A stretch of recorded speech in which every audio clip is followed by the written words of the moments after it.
नमस्कार मेरे प्यारे और जीनियस स्टूडेंट्स, मैं आपका होस्ट और इंग्लिश का दोस्त एक बार फिर से आ गया हूँ और इस बार लर्निंग की बहुत इंपॉर्टेंट थ्योरी के साथ थॉर्नडाइक प्रयास एवं त्रुटि का सिद्धांत यानी ट्रायल एंड एरर थ्योरी। तो जैसे कि इसके नाम से ही हमें पता चलता है, प्रयास ट्रायल, त्रुटि एरर। जितना प्रयास आप किसी चीज के लिए करते हैं, आप त्रुटि करते हैं, एरर करते हैं। एक बच्चा जब साइकिल चलाना स्टार्ट करता है, शुरू करता है, हम सब ने साइकिल चलाना सीखा, फिर बाइक, फिर कार। तो जब हम शुरू कर रहे थे तो हमसे गलती होती थी, कई बार हम साइकिल से गिरते थे।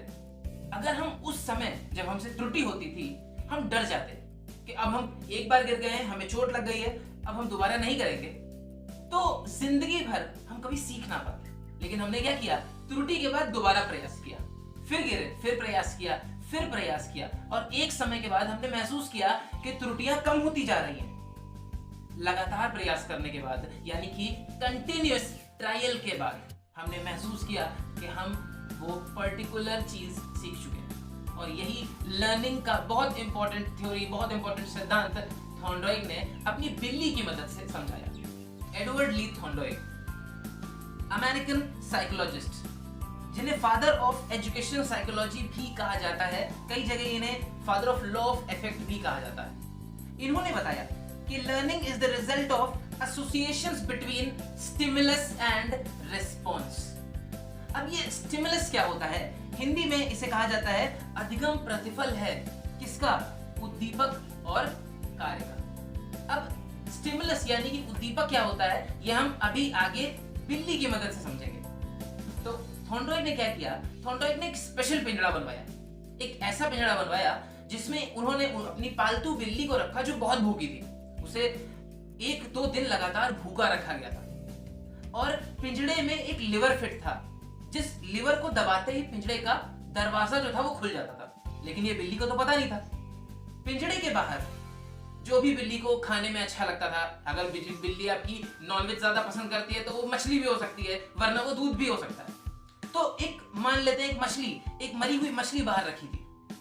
अब वो बिल्ली लगातार उस मरी हुई मछली को देख रही थी और वो जो मछली थी वो काम कर रही थी उद्दीपक की तरह, मतलब कि स्टिमुलस की तरह, यानी एक लालच।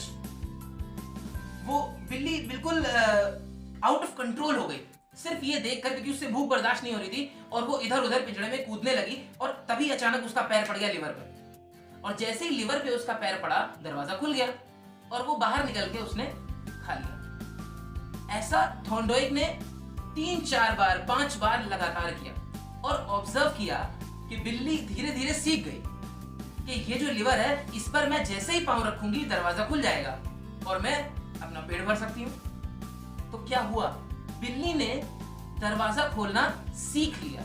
यही है अधिगम। और ये थ्योरी को आपका फेमस थॉर्नडाइक की ट्रायल एंड एरर थ्योरी कहा जाता है।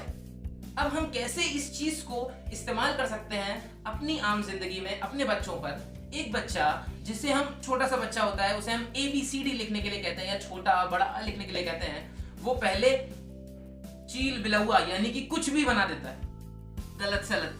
तो क्या हम उन्हें मारते हैं?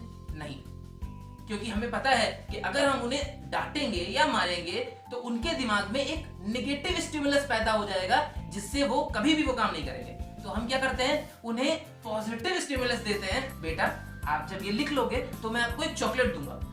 वो चॉकलेट एक लालच का काम कर रही है, एक पॉजिटिव स्टिमुलस का। वो बच्चा लगातार मेहनत करता है, लगातार मेहनत करता है। 26 अल्फाबेट्स में से वो पहले 20 लिखना सीखता है, 15 लिखना सीखता है, और उसके बाद एक दिन ऐसा होता है कि वो पूरा का पूरा अल्फाबेट्स लिखना सीख जाता है। तो जब भी आप टीचर बने, अपने स्टूडेंट्स में रिस्पॉन्स, लर्निंग का, अधिगम का रिस्पॉन्स बढ़ाने के लिए हमेशा आप स्टिमुलस यानी कि उद्दीपक का इस्तेमाल करें, चाहे वो एक चॉकलेट ही क्यों ना हो और चाहे वो कॉपी में वेरी गुड या एक्सीलेंट देना ही क्यों ना हो। अगले वीडियो में हम डिस्कस करेंगे अधिगम के नियम, मतलब लॉज ऑफ लर्निंग, जो वेरी वेरी वेरी इंपॉर्टेंट है। तो सब्सक्राइब तो आप लोगों ने कर ही लिया होगा, अब शेयर भी कर दीजिए। Thank you, this is Divyansh, take care, stay home, stay safe.